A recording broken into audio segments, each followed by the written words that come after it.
Welcome, friends, to the How-To Heretic. I'm Uncle Mark. And I'm Uncle Dan. And I'm Uncle Doug. And this is your user's guide to life on the outside. That's right. Leaving religion is the first step into a larger, better world. But it can also be a scary world. Things work differently now. Never fear. That's why we're here. We're your audio uncles. And with help from good friends and experts in all sorts of fields. We're going to share the stories and seek the knowledge to build a great life. After all, you only get the one that we know of. So you better make the most of it. Hey! Guys. Hello. Hi. You know what? What? It's a great time to be an American. You know what it feels like? It feels like what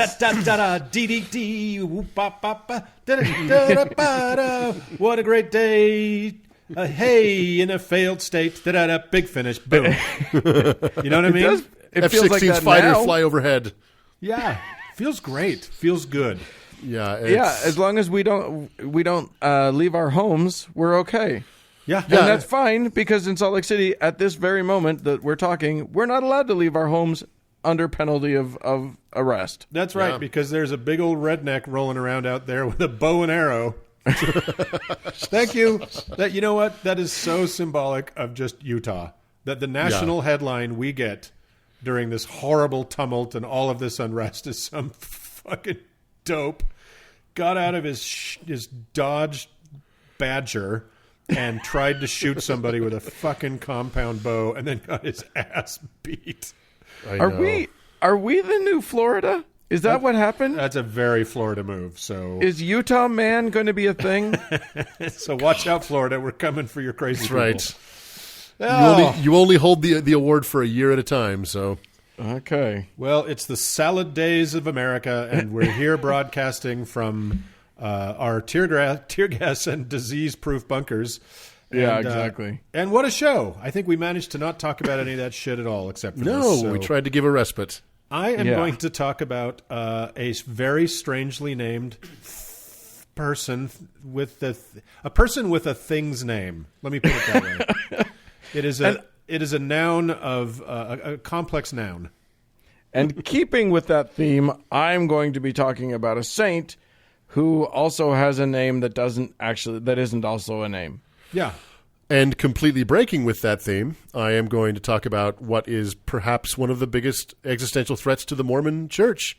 And spoiler alert, it's a letter.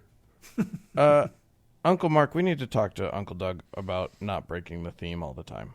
He did it. I know, the theme that we accidentally have sometimes. Doug. Yeah, if you would tell me what the theme is before halfway through the second segment of the show, maybe I could help out. When the theme surprises us all, it's harder. I'll admit it's harder to hold on to. It's it, improv, Doug. You just got to roll with it. So, yes, and Doug, yes, and we have a couple announcements. We'd like to remind you that if you really love a segment and you want to send it to somebody in your life that could use it, or somebody you hate and you want to just blow shit up, you can find us on YouTube, where our show is being slowly broken down into individual segments, and makes it really easy to send and share. Thank you, Vern. And we have another special announcement. Ta-da! We had such a good time with y'all motherfuckers on our last Zoom meetup. We thought, let's have another one. We're going to Zoom! We're going to Zoom. It's going to be Saturday, June 13th, so there's a little more warning for people that might be, for terrible people that might be a couple podcasts behind. So a little more warning, June 13th, and we're going to do it at noon Mountain Standard Time. And that means that some of our European friends and foreign friends might have an easier time not getting up in the middle of the night. To join us, so it'll be evening. Sorry. Though you guys are like soldiers for having done truly. that. Yeah, Taru and a bunch of European friends. It was amazing to see you there. But let's make it easy on them this time. And for people in the U.S. on the East Coast, it's going to be great too. Just be a nice afternoon thing. And Uncle Doug won't be administering this, so there will be significantly less technical fails. Or more, but different ones. Yeah. So, if you were there last time, you're more than welcome. But if you weren't able to be there last time because of time zones and whatever, we are so excited to see your foreign faces. Yeah, and listen, report you to ICE. we didn't have we didn't we're not making any promises on this one, but I am going to say that last time we gave away prizes. Yeah. Yeah. So, Well, and I won't say why we're all of a sudden being nicer to our European listeners, except that maybe, if you've got a couch or a hideaway bed or credentials at some sort of, in some government that can grant us citizenship, anything or like that. A willingness for a one or more husbands, that's fine Right. too. So anyway, please join us. It's going to be tons of fun. We'll probably do something stupid. In fact, I can probably guarantee that. So we will. That's what's happening. And with that, let's do a show. Woohoo!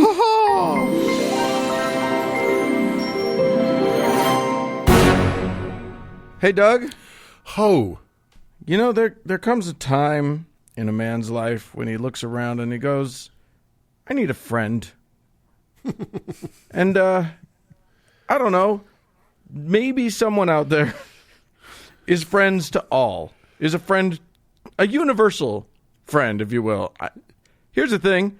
I don't even know what I'm talking about because Uncle Mark hasn't told us. Yeah, we don't have enough information to even fake an opening here. Yeah, no. I've kept this pretty secret because this is an unusual one, guys. This is interesting, and as this will be airing, this is our first show of Pride Month in June.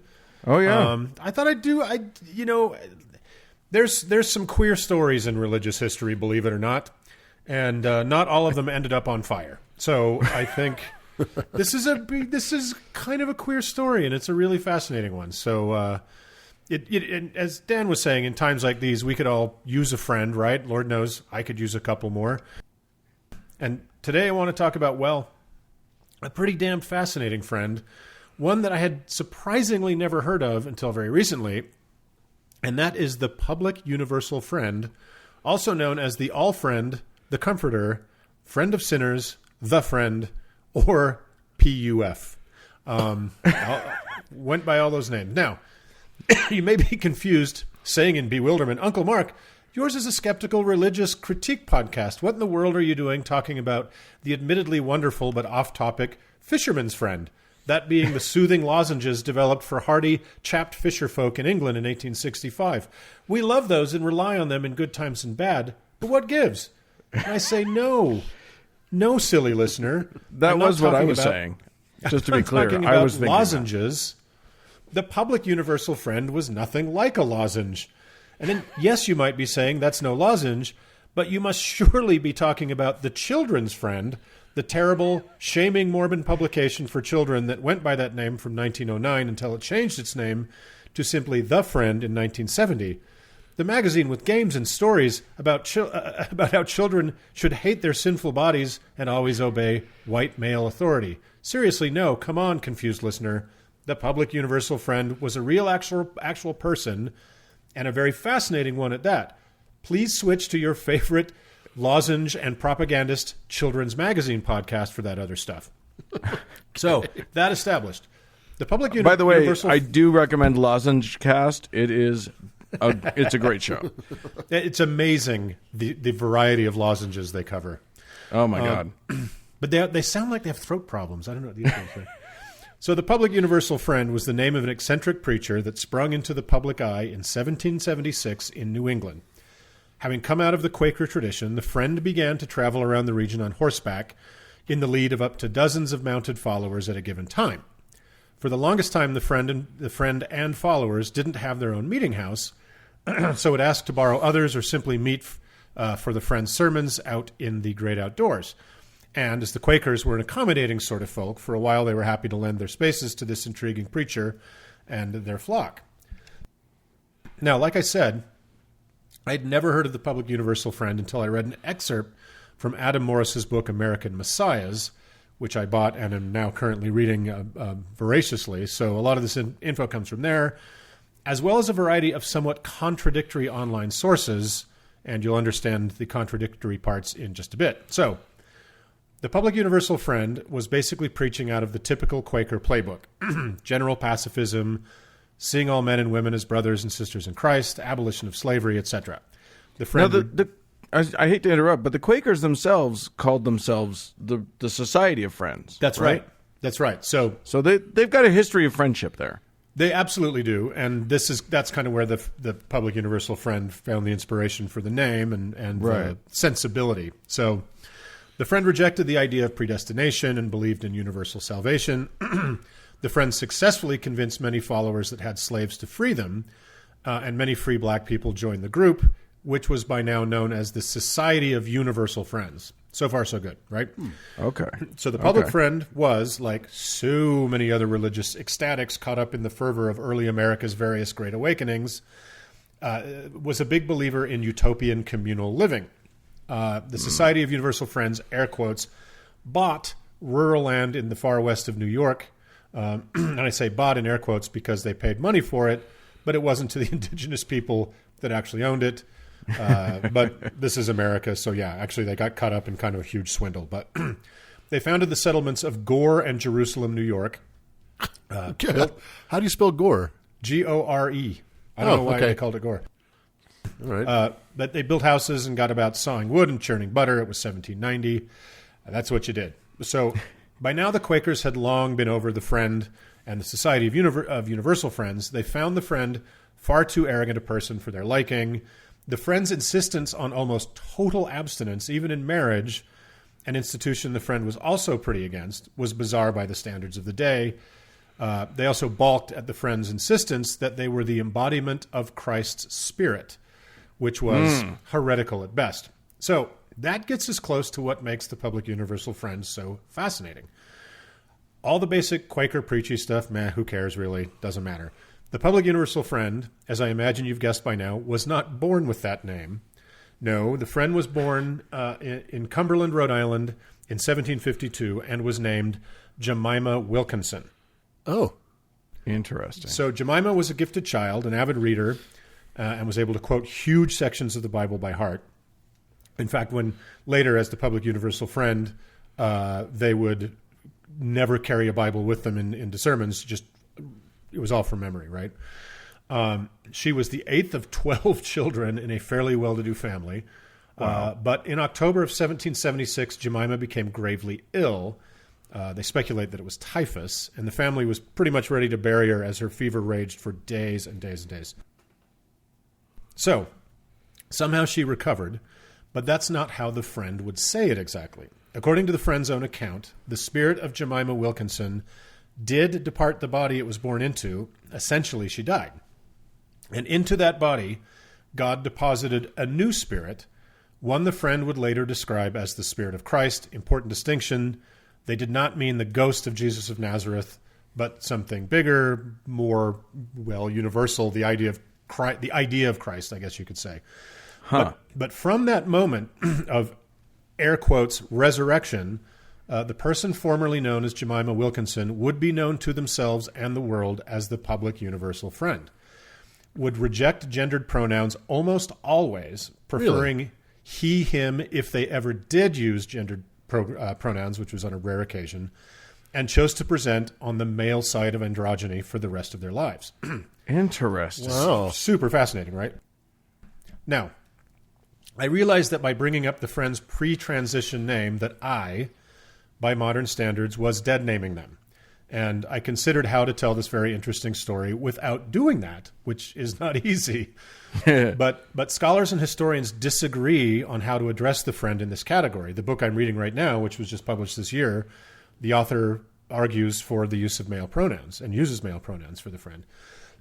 But a lot of trans historian, the trans historian I read about it, does not, prefers gender neutral pronouns. So, was the Public Universal Friend trans, or were they rejecting the gender binary entirely, therefore being non-binary? Was their change in identity merely the result of a fever-induced hallucinatory religious experience, or was the religious experience cover for their dysphoria and desire to transition to their authentic self? Considering these were not even terms or fields of understanding in 1776, how can we even begin to understand this person and their motivation? Right. So, interestingly, the Public Universal Friend is not actually the first known American trans or non-binary person. of European descent, according to historians. That distinction may go to Thomas and or Thomasine Hall, a British emigre who worked as a servant in Jamestown and whose refusal to stick to one mode of gender expression and possible dalliances with both men and women set off quite a firestorm in the very progressive year of 1629. And lest I participate in erasure, there were a variety of fully accepted gender expressions and sexualities in indigenous societies long before the white folk arrived and set about ruining everything. True. If you want to dig deeper, there is evidence of what we today would call trans, non-binary, intersex, and gender fluid people in various positions in societies globally, with the oldest evidence we have in the Mediterranean dating back almost 9,000 years. So really, the public universal friend was hardly novel historically, but most surely must have seemed like a Martian to the sensibilities of the very uptight, slaveholding colonial Americans of the time. Wow. And most of the contemporary critique of the friend was centered on their highly unusual expression and nonconformity. Surprise, surprise. So the public universal friend died in 1819 at the age of 66. Their followers, turning out mostly to be women who refused to live by the suffocating standards of the day, were assiduous throughout their life to respect the friend's identity and expression, which I think is kind of amazing for the America of 244 years ago, no? Yeah. Right. So, sadly or not, the Society of Universal Friends eventually petered out around 1860, partly because the loss of such a fascinating and charismatic leader, but also the near total celibacy didn't help their numbers too much either. Yeah. That's a tough one. That's a tough sell. Yeah, it's bad. It's bad if stats are important to you. Yeah. You got to let people fuck. You know what I mean? Yep. But here is another amazing early American religious fact I did not know when it comes to all things gender nonconforming. This other religious movement is worthy of its own segment another time, but I'll kind of mention it briefly here. In 1774, just 2 years before the public universal friend first declared themselves, another unlikely prophet landed on American shores, and her name was Anne Lee. Not Ang Lee, the amazing Chinese film director, of course, but Anne Lee, a British immigrant that was known as Mother Anne to her followers, the Shakers. So, Yeah. it's certainly rare enough that two self-proclaimed contemporary prophets in the same very religious, very conservative place and time would be, well, not men. And Mother Anne's story and that of the Shakers are not only fascinating in their own rights as well, but there are a ton of parallels between the formerly Quakers, the Friend, and Mother Anne's practice of their own version of Reformed Quakery, which is a word I just made up. But in my reading, there was a nugget about the Shaker divinity and cosmology that astonished me.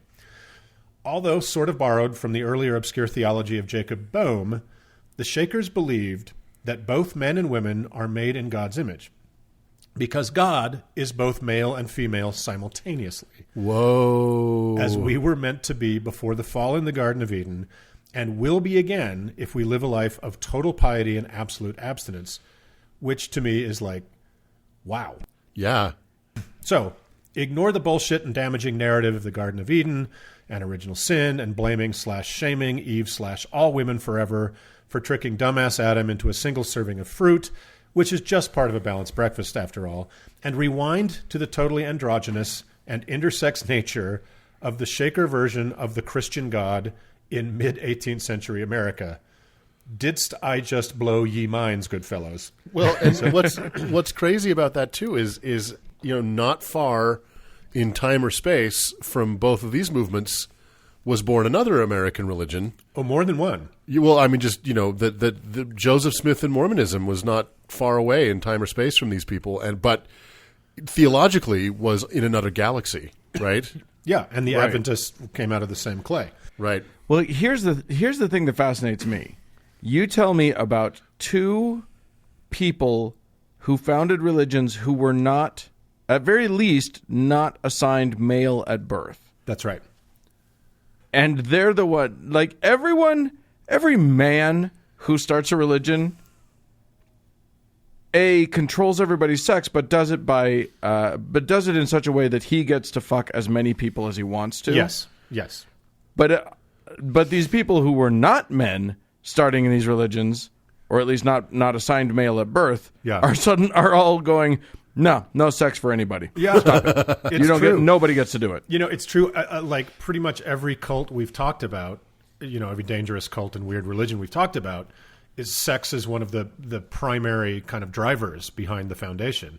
Right. These are completely the opposite. So, anyway, to conclude, for a brief shining moment, in of all times the American Revolution, very serious, very religious, real challenges to the idea of the gender binary had just a bit of a buckled toehold right in the midst of the revolutionary struggle. It seems both the Friend and Mother Ann were aware of each other, but there's no evidence they ever met. Yes, both the public Universal Friends and Mother Ann's movements withered away. There are no more followers of the Universal Friend. And as far as I can tell, there are exactly 2 Shakers left alive. But can you imagine how different American Christianity might be, especially in relation to gender and queer issues, if the seeds these 2 had planted took root rather than that of the patriarchal, hyper-conservative, hideous Protestantism, you know, the evangelical Protestantism that we're stuck dealing with even to this day? Well, I know one thing for sure. It only could have turned out better. Pretty much. Yeah. So that's the public Universal Friend and intersex dual being Christian God right here in America. So I did not know that. That's really fascinating. Yeah, crazy story, huh? Well, thanks for that, I like Uncle it. Mark. Yeah. I like it. You know, we need more women and non-binary and non-male people starting religions, but they just really need to let their people fuck. Yeah, right. It's just one little hurdle to get over, ladies. You can't keep a religion going if they're not reproducing. So there you go. Learn the lesson. There you ladies. go. So happy Pride. There, you know, there's queer stories everywhere. We just have to look. Let's move on. Woohoo! Uncle Mark. Yeah, what's happening, man? Nothing good. What? Yeah. Come on. It's hard not to feel alone and lonely in this here world of ours these days. It's an easy thing to do, actually. Yeah. You could just sit in your apartment or your house and stare out the window, or you can turn on the fire hose of bile that is the news, or we could listen to Uncle Dan tell us a story about someone who's there to protect us, maybe. The police. Yeah. Indeed. There is a lot of turmoil in the world right now. Smart people are still sheltering at home and social distancing because there's still a pandemic raging around the world. And that stress is really starting to wear on folks. And racial tensions are high as people around the world protest the wanton murder of black folks by unrepentant police officers. The cruise where you could get the chance to meet Garrison Keillor was canceled. It's a rough time is what I'm trying to say. No. God. So, with all the protests after the murder of George Floyd this week, I wanted to get quite serious. I decided I would talk about the Ku Klux Klan. Because I knew that they are an explicitly religious organization. I figured their dogmatic belief in the superiority of their race, despite the idiocy of their membership, easily qualified them as a cult. Yeah, for sure. And I wanted to discuss the fact that in the last decade or more, they've made a concerted effort to get their members onto police forces across our country. Mm-hmm. But the fact of the matter is that when I dove into the reading for that, I found I just didn't have the stomach for it. It's just been a really rough time, and I couldn't bring myself to look directly into the eyes of that beast this week. It was just too much. So I went for something silly instead. Bummers. Yay! Bummers. Sorry, guys. We'll do the Klan another time. Some other time. Yeah. Maybe in 12 years. Anyway, I went for the patron saint of beards. Hey. That's right, boys.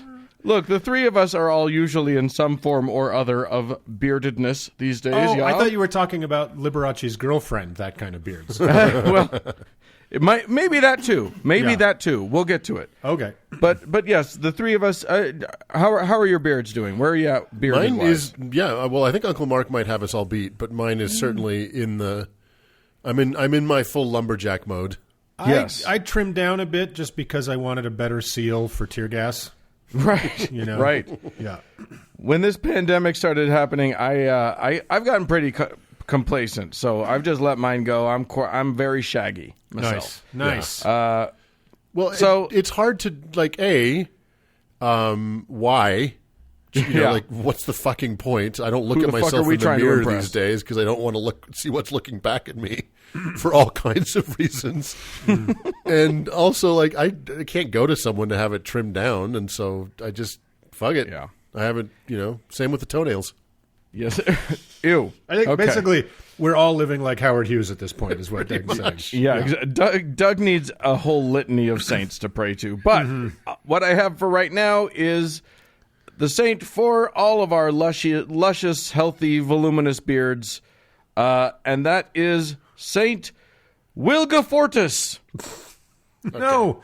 This Yes. is we do this during the patron section. Yeah, where we don't make up this. this We don't make up saints. segments. Yeah, This is come not on. the time for that. Oh, Saint Wilgefortis. What? Wilgefortis. And why is this the patron saint of hirsute faces?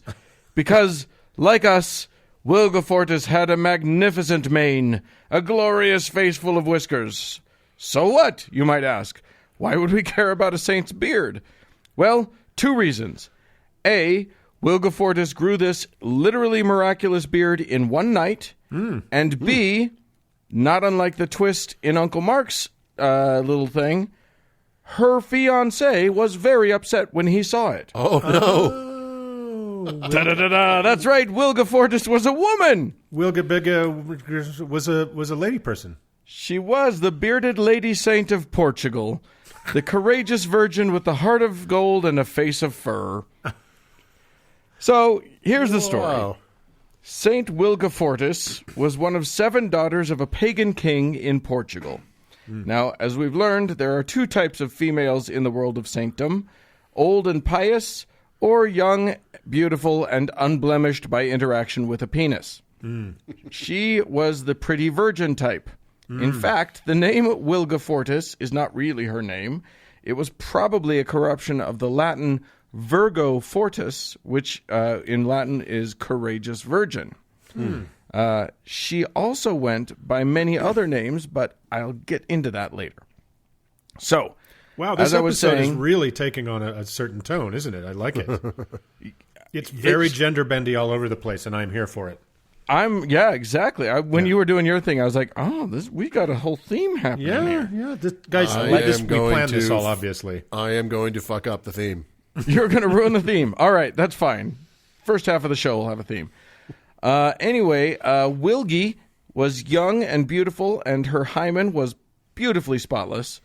So this was because she had secretly become a Christian and had decided to dedicate her vagina to God forever, like all the best teen Christian girls do. When And this then they thing, only do butt stuff. right? Yeah, exactly. That it's the poop hole loophole. Well, this made things pretty awkward when her papa announced that he had betrothed her to a pagan prince in Sicily. Surely a husband would complicate her vow of chastity, and also maybe he was yucky. So Wilgie decided that she was so upset that she refused the marriage.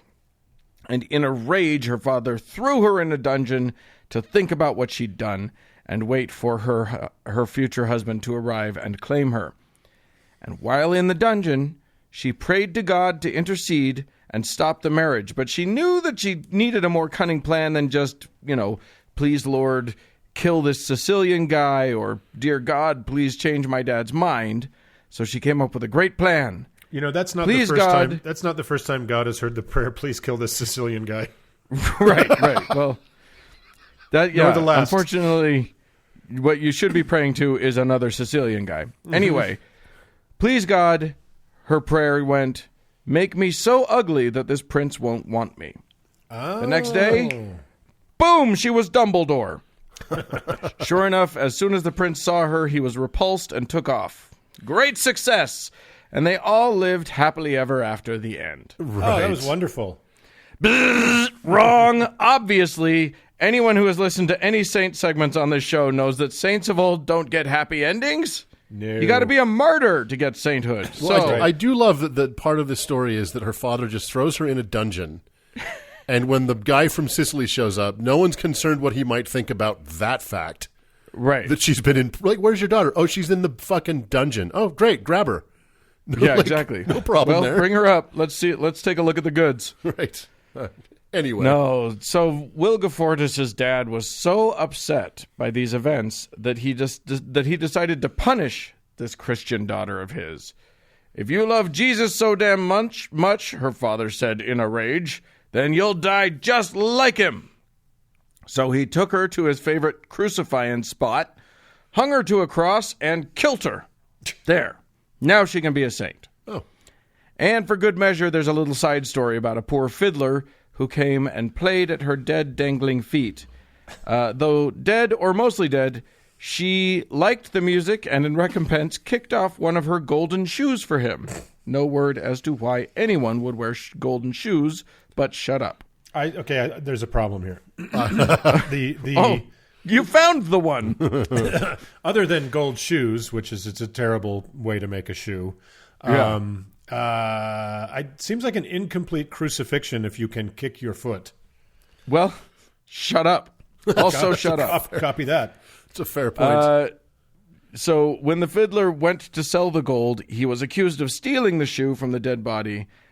He told the story of Wilgefortis giving him the shoe and convinced the cops to take him back to the place where she was hung to prove it.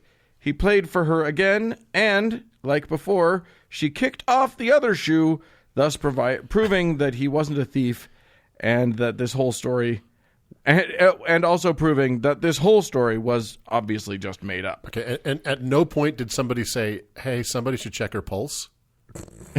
No. Okay. Who cares? All right. Yeah. Here's the thing. So how did her golden gloves come off? It's a story for another day. Ah. Here's the thing about me saying that that this proved that the whole story was made up.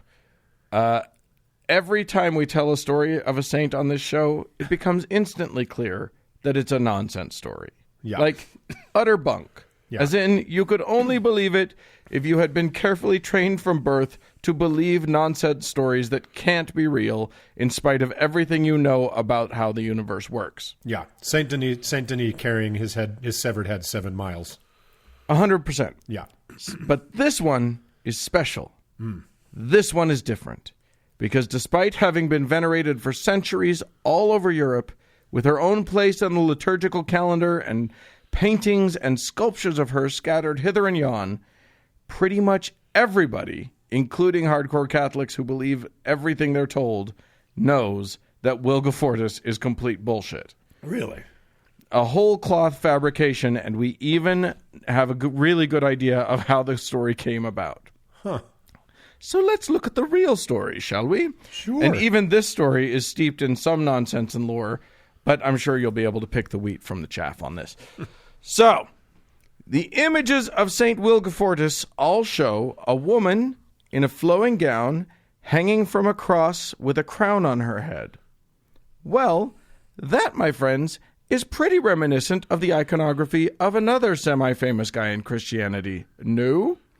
Well, the little-known Jesus? that lesser-known fellow. Mm-hmm. Here's how pretty much everybody acknowledges that it happened. Oh, yeah. There's an image of Jesus' crucifixion in a church in Lucca, Italy. It is a 13th century copy of a much older piece, probably 11th century. Although the popular legend is that it was carved by Nicodemus, who assisted Joseph of Arimathea in getting Jesus' body into the tomb. But that's obviously stupid, so we can just ignore it. Sure, Jan. The Holy Face of Lucca, as the sculpture is known, is unique for a Western crucifix of the time, as it is about life-size, unbacked, meaning that it could be freestanding and is carved all the way around, and the Christ figure is wearing a long robe. Mm-hmm. The robe thing is likely a Byzantine influence, and was made to indicate kingly presence. These were sort of king's robes. But by the time copies of this thing started touring around Europe, everybody had become totally used to the image of Christ crucified in a loincloth. And since the robes of that kind weren't really worn by men in Western Europe, people started tripping out. Either Jesus was in lady clothes, which would be terrifying and break everybody's brains entirely, or maybe this was actually a lady, with a beard. But why would a lady have a beard? I don't know. Okay, Quick, hear me make out. Up a story here's what I'm that thinking. will inspire us all. Right, exactly. Yeah. So, bada bing, bada boom, you got yourself a saint. Yeah, I looked her up, and I'm looking at the picture. It's so obviously Jesus. Like Right. the shape of the beard and everything is the classic Yeah. Jesus. But he was a very handsome, kind He of was feminine, androgynous He was man god. a pretty man. He's a pretty man.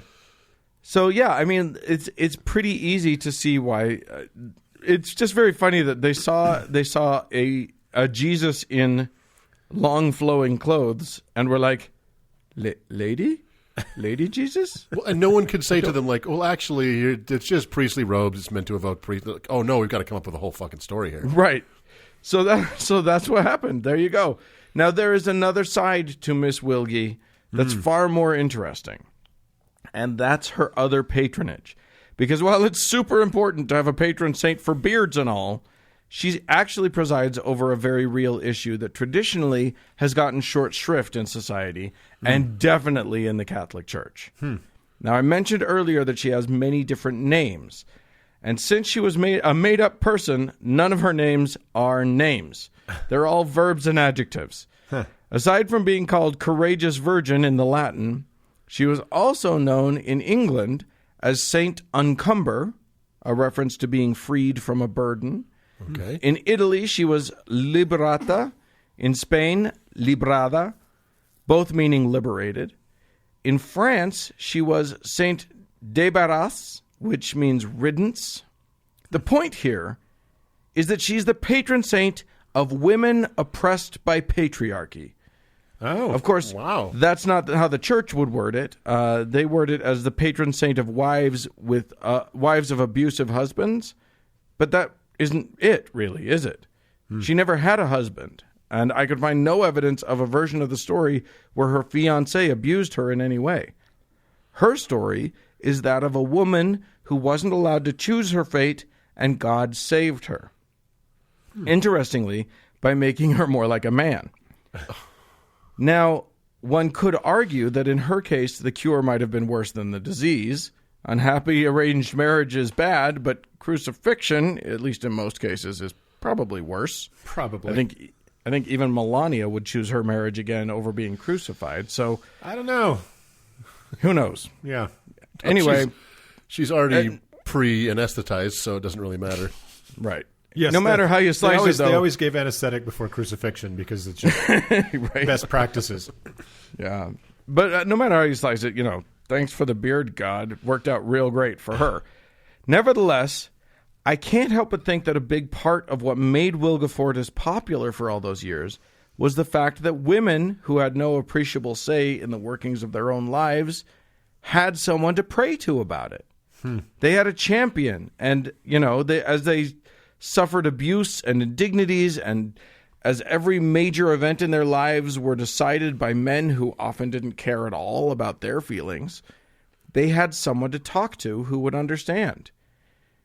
Now, it was only recently that Wilgefortis was taken off the liturgical calendar. Really? The Catholic Church, quote, cult suppressed her in 1969, which I guess means that she's no longer an officially supported saint. The reason they gave for this was that her story was likely made up, which, I mean, doy. But, have you read any of the other stories, Catholic Church? Do you think the guys fact walking around and holding their own decapitated head? Yeah.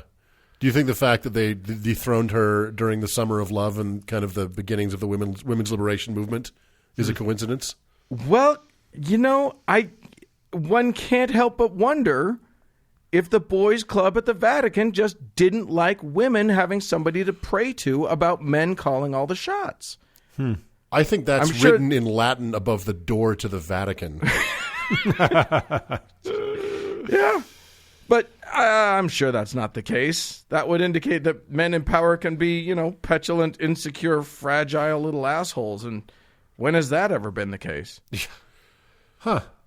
Well, Very that's interesting. Yeah. Yeah. I think you're right. Like I'm reading her page, and the church has tried to make it seem like, oh, it's just for women who are abused by their husbands, and it's like, no, it seems like it really is about the patriarchy that you motherfuckers are part of. Yeah. Yeah. So, Yep. So there you go. It's all a made up story, but this is one of the made up stories that even the people who believe it acknowledge is made up. Right. it's okay to like someone that never existed. Yeah. Yeah, Is Christians it? do it every day. Yeah, sure. And no harm comes of that. No, never. Well, that's All right. fascinating. Garrison Whaler. What? Huh? Garrison Whaler is the name of the cruise that Garrison Keillor is going to be on. Oh, God. I was like, what the fuck are you talking about? Timing is everything. Yeah. Well, it was canceled anyway, so we don't. So nothing's good in the world. Pray to Saint Wilgefortis for relief. And she's also the patron saint of extremely delayed callbacks. So, Yes, exactly. Doug, your theme better have some queerness in it, or I'm hanging up the phone. So, all right, let's move on. Moving on. Well, goodness gracious, great balls of fire, you guys. Yep, here. it's all happening. It's all happening. Great cop cars of fire. Yep. We've been doing the show for a hot minute, and people seem to like us. They really like us. Yeah. And one of the ways that Look, we people don't get can it show, either. No, Yeah. no, it's a mystery to all. But one of the ways that people can show their love for us is to give us some of their hard-earned cash. Yeah, and money they that would do be so. money that would be very much better spent on masks for the coronavirus and milk for the tear gas. No, don't. No. Shh. We're not talking about that. It's best spent here. Yeah. This is what we all need right now. Yeah. Is uncles. So Yes. Plagues come and go. Your uncles stay. You know what I mean? right, Yeah. exactly. And there's no proof that we won't stay for eternity. So people have decided to chip in to sustain us, To and nourish keep and strengthen going. us. Yes. Right, nourish and strengthen our bodies. And so we need to thank some folks. So thanks so much to Michael, Scott, Matt, Michael again, and we need to bestow some rewards on a few people too. So Yes. Uncle Doug, I'm going to invite you to give a saint to Megan. Okay, Megan. Your saint for today is Saint Joaquin Splatbaum of the Ivory Coast, or the Côte d'Ivoire. Côte d'Ivoire. He is the patron saint of the 4-minute mile. Generally accepted historical inaccuracies. Think George Washington and the cherry tree. And fruit that floats in punch bowls. Not fruit that sinks, but fruit that floats. There's another saint for that. Don't fuck that up. Do not Yeah. fuck that up. Nice. Yeah. Nice. Yeah. Very good. Yeah, very good. So congratulations for Megan on that one. I'm going to give a saint to Glynis, who gets Saint Buster of Gibraltar. And Buster is the patron saint of curious amphibians and of difficult to eat fruits and vegetables. And the Like a patron dragon saint. fruit. Like a dragon fruit's a classic difficulty. Oh yeah, or jackfruit, or a pomegranate. Sure. Any of those. Lots sure. of seeds. Yeah. And also the patron saint of sailing without enough experience. That's a busy So, saint. That's Yeah, that's what you call an Italian cruise ship captain. right? So that's great for you, Glynis. You're welcome. Congratulations. Yeah, very much so. And Uncle Mark, I think you have something to bestow as well. I do, and let me kind of preface it a bit, because I think we by way of a bit of an apology, we've been so busy welcoming and sainting and heavening so darn many wonderful new patrons these past many weeks that our friend Andrew kindly reminded me that we were a little late getting to his heaven. So shame, shame, shame. 3 shames on us. Andrew, but if you think about it, most people will delay getting to heaven as long as possible, so maybe this was a good thing for you. So, Right?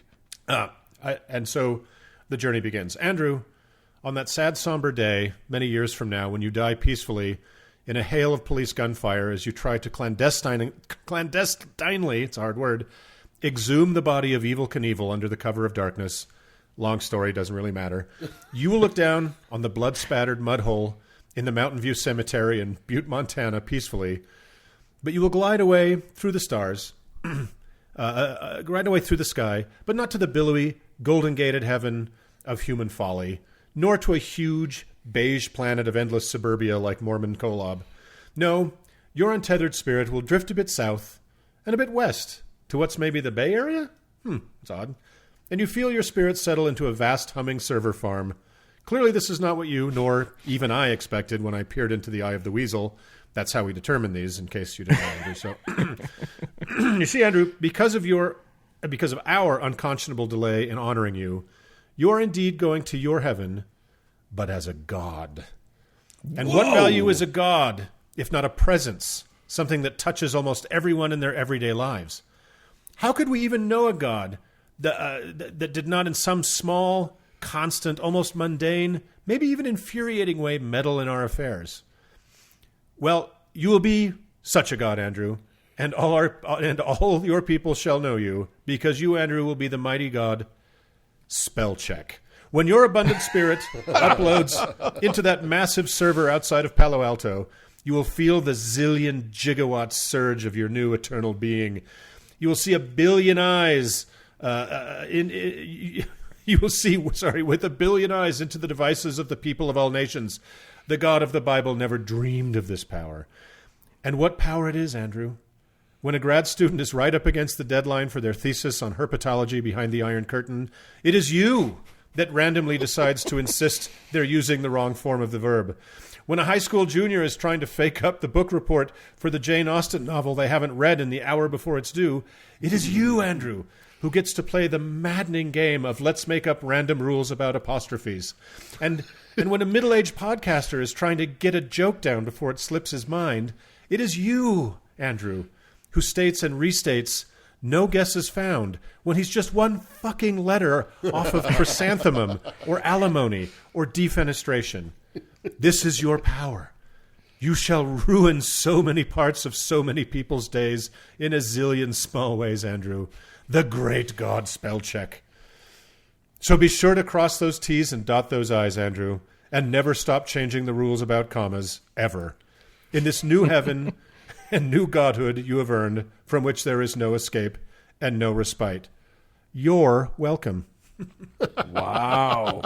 Yeah. Does that make Clippy kind of like a little trickster god? He's like Loki. Ooh. Yeah, Yeah, exactly. for sure. I like it. Oh, that's awesome. Yeah. So congratulations, Andrew. We'll be seeing a lot of each other over the years. Yeah. I'm looking at your work right now. It feels like, like all gods, you will then exist on all planes of time, and you've been haunting me for years already, even though this is your future. Yeah, you've backdated the whole thing, Andrew. So congratulations. It's literally more power than the God of the Bible had. Yeah, exactly. Well, thanks so much to all of our patrons. We sure do love all of you. If you would like to be a patron of the show, and why wouldn't you, you can go to howtoheretic.com and click on the support thing and come and join the legions of people who, like you, think that we are better than Jesus. And That's right. and we'll sure appreciate you. Yep, and you can give us stars. Stars are free, and it's funny, with all the time people have on their hands now stuck at home, our star rating systems have slowed. So you got some time. You don't need no money. Why don't you just throw some stars at us? Let the people who run the algorithm know we're still here, and it will crank up the volume. 5 or die, bitches. Yes, indeed. Yep.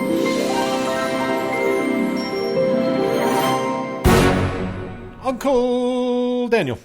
Hello. How's it going there? Oh, every Sunday, Yeah. I like to do my scripture study, and I like to just dig into the holy word of the Lord. Do you have your monogrammed zipper shut triple combination? I got the quad. I want quad. Oh, the quad, of course, Ooh. of course.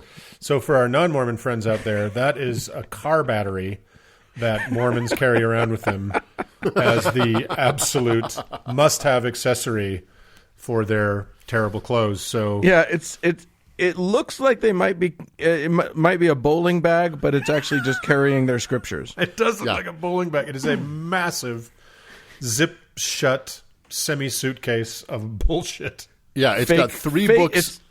It's got three books Classy they 'cause always it's read. fake leather. Yeah, exactly.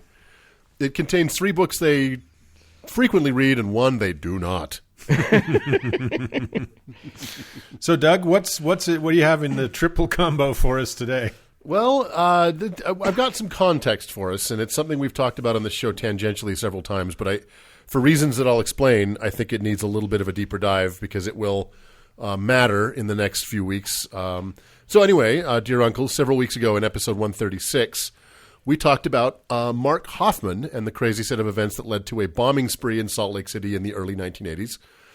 Hoffman I think we should finally just admit that Uncle Mark is, in fact, Mark Hoffman. Ladies and gentlemen, the mail bomber Mark. That's me. I've been straight from the broadcasting. Utah State Penitentiary. I've been broadcasting from solitary this whole time. So Hoffman was a disaffected Mormon who set about trying to destroy the Mormon Church through forgery, dishonesty, and then eventually violence. Today we're going to discuss, and as we discussed, had one of several minor incidents gone in a different direction, he may very well have succeeded in his quest. And as much as I would like to see his ultimate goal accomplished, Mark Hoffman was a dishonest fraudster who turned out to be a murderer and ultimately only managed to temporarily embarrass the church. Yeah, Right. Today, we're going to talk about another character in modern Mormon history who is the complete opposite of Mark Hoffman in basically every way. Jeremy Runnels was a true-believing devout Mormon back in 2012, where our story will begin.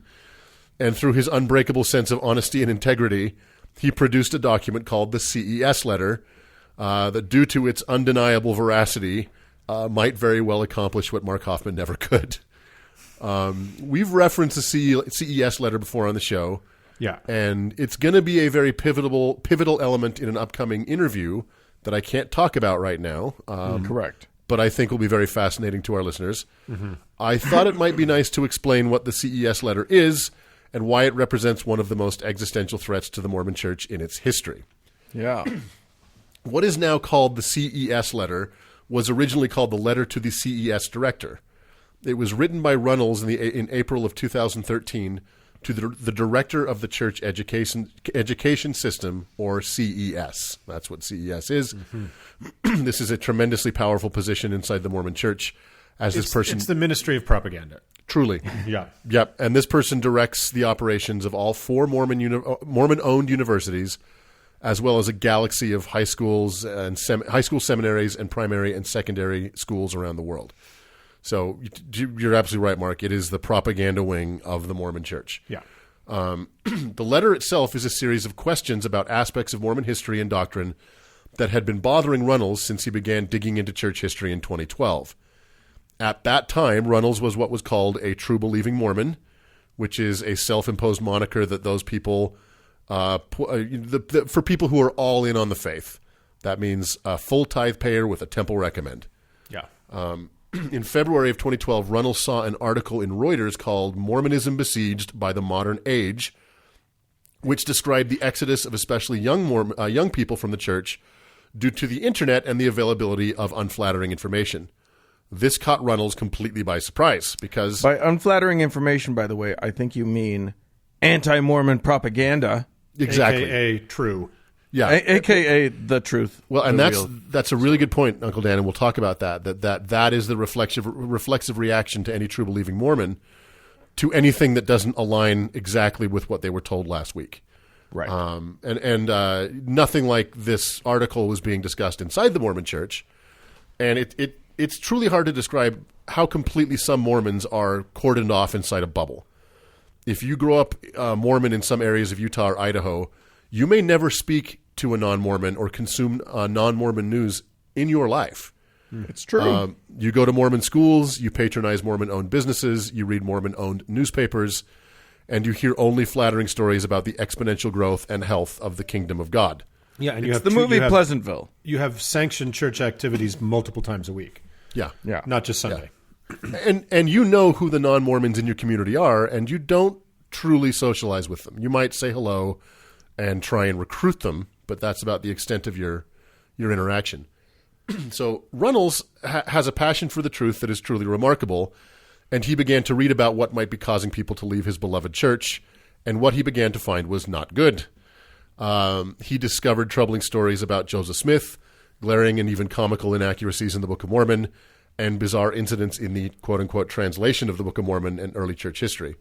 And most troubling of all, most of the sources he was reading were approved church sources. It bears mentioning here, and we have discussed this before on the show, over the last couple decades, as damaging evidence became more and more difficult to bury regarding, say, the DNA of Native Americans having no Semitic tracers, or the fact that there were no elephants in the Americas, or the arrest records of a young Joseph Smith for treasure hunting and fraud, or the testimonies of several miners that Joseph wed them and bed them in secret, the church embarked on a rearguard action to try and inoculate itself from these facts.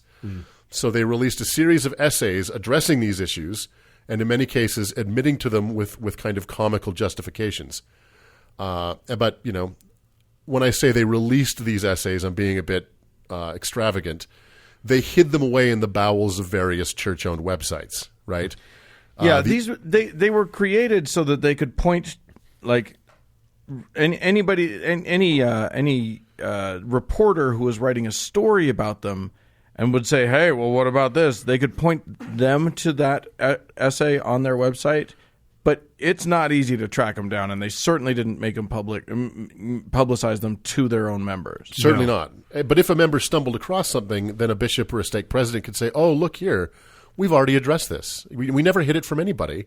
Now go pay your tithing and don't worry your little head. I mean, it really truly was to try and prevent the inevitable. Right. So it was primarily these essays that Runnels first hit upon. And to your point, Uncle Dan, the normal defense mechanisms of the church were of no use to him because these were not anti-Mormon groups or fabricated lies meant to take the church down. These were official church documents. So this pitched him into a deep faith crisis, which troubled his very devout family. At least at the beginning, Runnels was sincerely trying to find explanations for these discoveries, but found that no one had satisfying answers, and was told more often than not that he should simply stop asking questions. As we'll see, this was not a possibility for Jeremy Runnels, whose dedication to the truth would forever alter his life and may very well end up altering Mormon history as well. Runnels' grandfather was a very prominent Mormon, and out of sincere concern for his grandson's soul, he got in contact with a friend of his who happened to be the director of the church education system. His grandfather convinced Runnels to put his concerns in the form of a letter and promised him that the CES director would be able to put his concerns to rest. And this is so prevalent in Mormonism that you just got to kick it up the chain high enough until someone's got the answer, right? So we'll figure it out. Yeah, someone knows. They just haven't, you've got to get it up the chain high enough. So this is how the CES letter came to be. Runnels put all of his concerns into an incredibly well-written, well-researched, and chronological list running to 138 pages in its current form. We'll talk about what I mean by current form because this letter has had some revisions and additions. Runnels sent the letter to the director, who initially responded to Runnels saying that he had received it and that it was, quote, well written. However, the CES director, as of this record, has not responded to Runnels. And for the record, it's been 7 years. So I don't think an answer's coming. The church has responded, but not in the way that Runnels was expecting, but perhaps exactly what we knew they would do. But before we talk about that, let's talk about the letter. Runnels lays out his concerns with devastating clarity.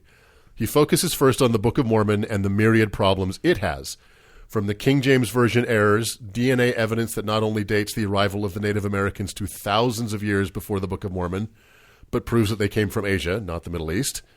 He explores the glaring anachronisms in the book, such as horses, cattle, oxen, sheep, swine, goats, elephants, wheels, chariots, wheat, silk, steel, and iron all being mentioned in the narrative despite the fact that none of them existed in pre-Columbian America. He discusses the geography of the Book of Mormon with maps of the upstate New York area that show that Joseph Smith lifted the geography and even several place names from his own local area. And you see these maps side to side, and I'm telling you, it's astounding. Runnels lays out that the several source materials that Joseph and his posse clearly stole from to create the Book of Mormon narrative. He goes on to discuss the problems with the translation of the Book of Mormon, the competing and contradictory versions of the first vision, the hammer to the forehead stupidity of the Book of Abraham, the problematic testimonials of the 3 and the 8 witnesses, the influence of Freemasonry in Mormon temple ceremonies, and on and on. And then he digs deep into Joseph's and the other early church leaders' polygamy and polyandry. The source material for this section is often these church leaders themselves, or quotes from the women themselves, in some cases in their own autobiography. The litany is devastating. The strength of the letter is in its no-nonsense, heavily footnoted recitation of the available facts and the sheer megatonnage of damaging and disturbing information. I reread it for the segment, and I still found it shocking. And as we'll talk about, it is nothing short of a torpedo below the waterline of every foundational doctrine and story of the Mormon Church. Runnels originally circulated this letter to a few friends on Facebook before sending it to the CES director, and this was to help him edit it and make sure there were no mistakes. But that early version of the letter began to circulate online in 2013 and 14. I don't know about you guys, but I first heard rumblings about it on Reddit, that there was some document that the church was terrified of, and later that same year I got my copy of the CES letter. As far outside the church as I am, and as much as I thought I knew about its warts and its sins, when I read it, I was floored. No one had put this together kind of in this chronological, just undeniable way. Yeah, I was the same way. I don't remember how I got up. Maybe you sent it to me, Doug. I don't remember, but like I didn't know anything about the late war. I had no idea about stuff like that, like those very, very direct plagiarisms from contemporary sources. I knew about the view of the Hebrews, but I did not know about the late war. Yeah, and like I had heard about the Kinderhook plates, but I didn't really know much about that. Anyway, so to put that all in one place, in kind of Runnels style, which is not ornate or it's very straightforward. So, in a concerted smear campaign that the church and its apologists would wage on Runnels, one that lasts to this day, they would accuse him of circulating it originally to damage the church. They have also questioned Runnels' original dedication to the faith, his motives, his financial backers, etc. Yeah. But here's the thing that they have so much trouble understanding. Although Runnels is a badass and deserves eternal credit for the work he's done, the fact of the matter is, as far as what is laid out in the CES letter, Runnels is not relevant. What he has compiled will stand or fall on its own veracity, not on the character or motives of Runnels. Right. The trap they are in is that the Book of Mormon, given the fact that there is no archaeological evidence for it, must stand or fall on the character of Joseph Smith. And uncles, that character has been found wanting. The church has been forced into the unenviable position of trying to defend the indefensible. To that end, the church and its auxiliary apologist groups, most notably fairmormon.org, have tried to respond to the letter, and the results have been, let's be charitable, pathetic. Yeah. There is a point-by-point attempt at refuting the Book of Mormon section of the CES letter on Fair Mormon by one Scott Gordon, and it consists pretty much of, as Eli Bosnick would say, jangly, jangly keys. Yeah. Congratulations, by the way, Eli. Yeah, congrats, Eli and Anna. Mazel tov. You guys made a person. Yay. What a time to bring a baby into the world. Congratulations. Little Maximilian. Yeah. Well, this section of the fairmormon.org will certainly be the subject of an episode of Square That Circle in the near future. Then there is the debunking CESletter.com and Jim Bennett's 372-page faithful reply to the CES letter. I bet that's really fun to read. Yeah. Yeah, I haven't read it, and Jim is a friend of mine, so that's kind of where. Hi, Jim. Hi, Jim. I don't think he listens to it. He should listen to the show. I'm going to tell him to listen to the show. Tell him not to listen to this episode. Most of what he's written in his refutation is written at Runnels, and it's in a kind of a Yeah, tell him petulant not to and listen to mocking the show tone. because the queer stuff at the beginning is going to freak his ass out. He kind of mostly quibbles with syntax and grammar. He'll take entire sections of the CES letter and then use, a proposed lack of context or something like of full context to dismiss that entire section without really addressing the underlying issues. Yeah. This is apparently the best that they can do. He's also 100% convinced that Shakespeare didn't write Shakespeare. So there you go. And that, Okie doke. and that steel can't burn that hot. No, that one he's good on. Okay. The only successful tactic the church has had so far in preventing the spread of this is preventing Mormons from reading it in the first place. Because here's the thing. I do not believe you can read this document as a true believing Mormon and not come away with at least significant doubts.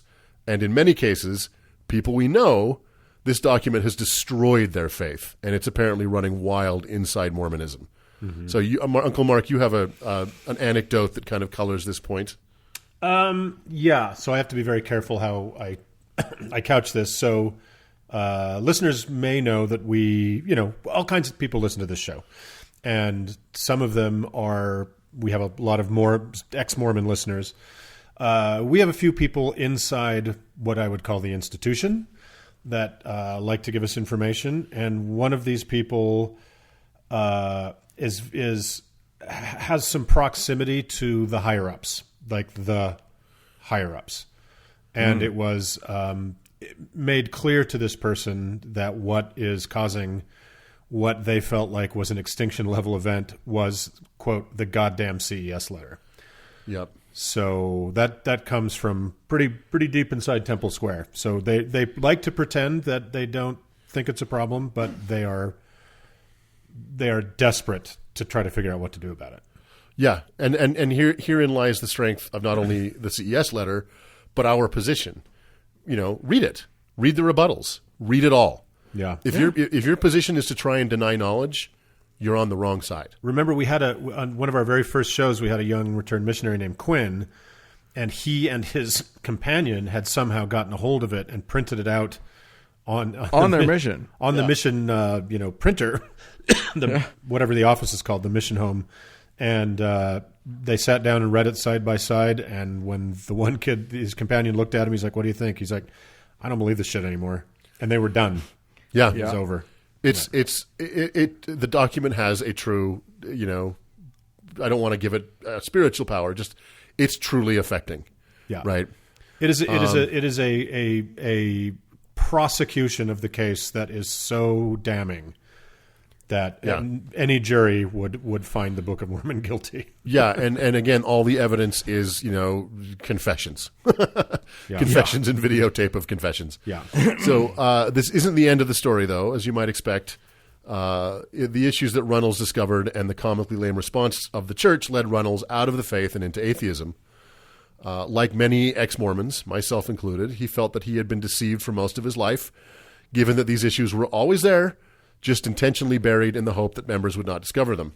So he set up the CES Letter Foundation to spread the letter to as many people, Mormon and non-Mormon, as possible.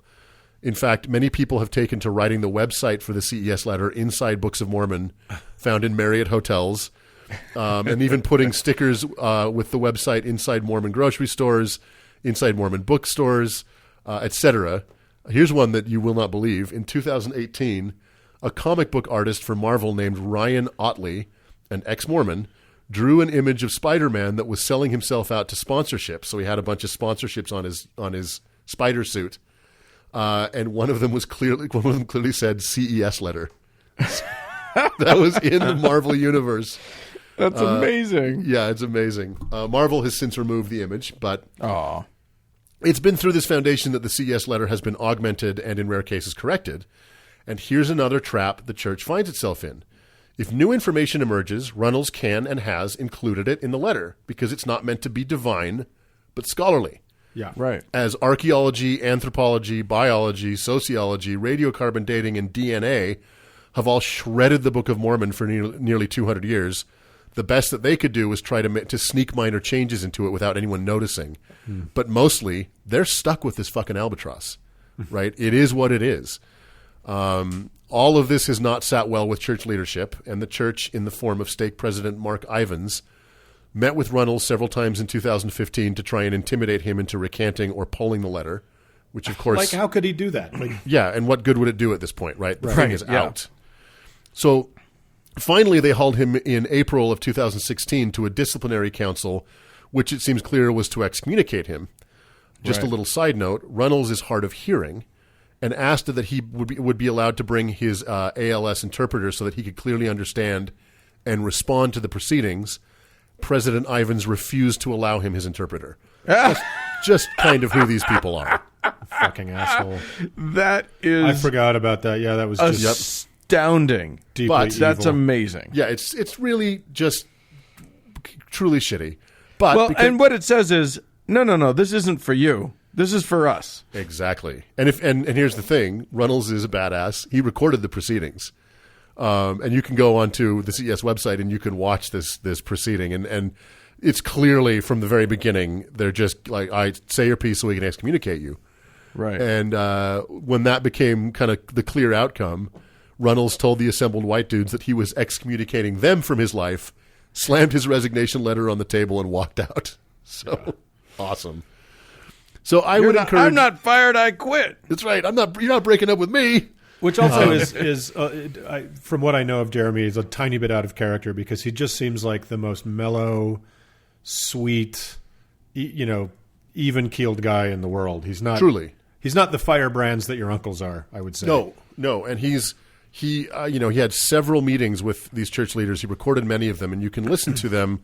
Him not take the bait, them get irritated, and him just stick to the facts. He just sticks to the facts, and gives them every opportunity. Yeah. Answer me. Explain this to me. This is your documentation here I'm showing you.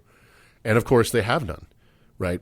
So I would encourage everyone to go read it if you haven't. It's not just an incredible story in what it paints of one of our major religions, but it's actually really readable. It's not hard to read. And if you want to know about Mormon history, I think this document and Fawn Brody's No Man Knows My History are probably the two most important ones. Others can quibble with me on that, but yeah, that is the CES Well, and letter. also, if you have any questions about whether the truth claims of the Mormon Church, I'm sure our listeners, a lot of them are like, wait, but what if it's true though? Because that's probably what they're thinking, and this might sway you one way or another. Yeah, and also, and of course you can pray, and if you feel a burning in your bosom, Yeah, that's then true. you will know that is the still small voice of the Holy Ghost of the Hosanna chapter. Telling you to ignore all of the facts that Jeremy Reynolds has very clearly laid Yes. out for you. It says something profound that when someone basically puts together a list of questions and a list of documents from the church itself, that compendium is dangerous to the church. What does that say? Yeah. So there you go. I just hope nobody ever looks at my life with that much scrutiny. I'd be screwed. So what is it, Doug? 110 pages or something now? 130 odd pages. But there's a lot of maps. There's a lot of diagrams. So there's a lot of pictures. Let me put it that way. And for a long time, it was just a PDF that you could download. Now they've got a full HTML version, so it's searchable. You can just sort of bop through it on the web. It's nice. All the sources are hyperlinked. It's you can dive into it, and I encourage people to do that. And so does Jeremy Runnels, right? Like, have at it, tear it apart, point out where it's wrong, find the sources that prove it's wrong. Go for it. Right? Who cares what Jeremy Reynolds says? The church doesn't want you to read it. That's a good Exactly. enough reason, right there. Yeah, that should raise some eyebrows. And at 130 pages, look, you print it out, you pull the Pearl of Great Price out of your triple combo, you jam that in there, you're going to be better for it. I read it, taking notes and working on the summit. Read it in a couple hours. It's not that. It's really, truly very readable.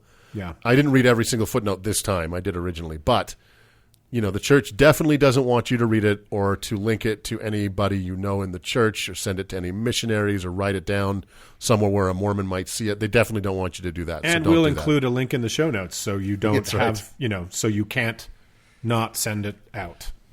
Yeah. I think is what I'm saying. that. I hear you. Yeah. All right. Well, cool. The CES letter, people. Live it, learn it, love it. Or don't care about it because it's silly Mormonism stuff. Yeah, whatever. Do your thing. Do your thing. Bye.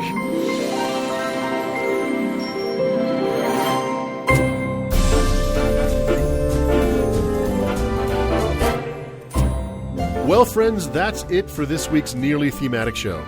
Yes, indeed. Hey, if you are a woman with a beard, we'd love to hear from you. Send us an email at howto@howtoheretic.com. Exactly right. And if you are the Christian God of the Bible who also happens to be, I guess, sexually dual or whatever intersex, why don't you leave us a voicemail about it? 903-88-HOW2, which is 903-884-6986.